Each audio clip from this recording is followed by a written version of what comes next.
नमस्कार मित्रांनो, मी doctor Santosh Yadav, Balaji Shriratna hospital private limited Satara, robotic joint replacement surgeon. या विषयामध्ये आज आपण बघणार आहोत सगळ्यात महत्त्वाचा टॉपिक म्हणजे गुडघ्याचं ऑपरेशन टाळता येते का? तर नक्कीच टाळता येते.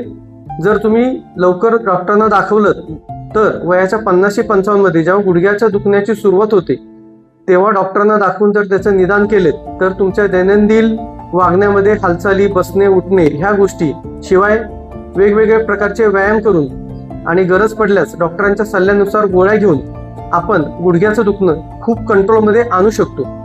त्याचबरोबर जर गरज पडल्यास काही इंजेक्शन्स असतात जे गुडघ्यामध्ये आपल्याला देतो, उदाहरणार्थ हायलोरोनिक ऍसिड इंजेक्शन्स.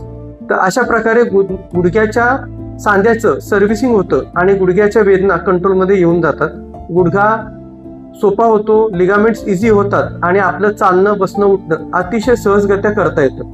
तर गुडघ्याचं ऑपरेशन टाळणं हे आपण सुरुवातीच्या काही काळामध्ये हे नक्कीच करू शकतो. आपली लाईफस्टाईल इम्प्रूव्ह करू शकतो, आपले डाएट इम्प्रूव्ह करू शकतो आणि आपल्या गुडघ्याच्या वेदना कंट्रोलमध्ये आणू शकतो. गरज पडल्यास डॉक्टरांच्या सल्ल्यानुसार पुढच्या ऑपरेशनच्या बाबतीत निर्णय घेऊ शकतो.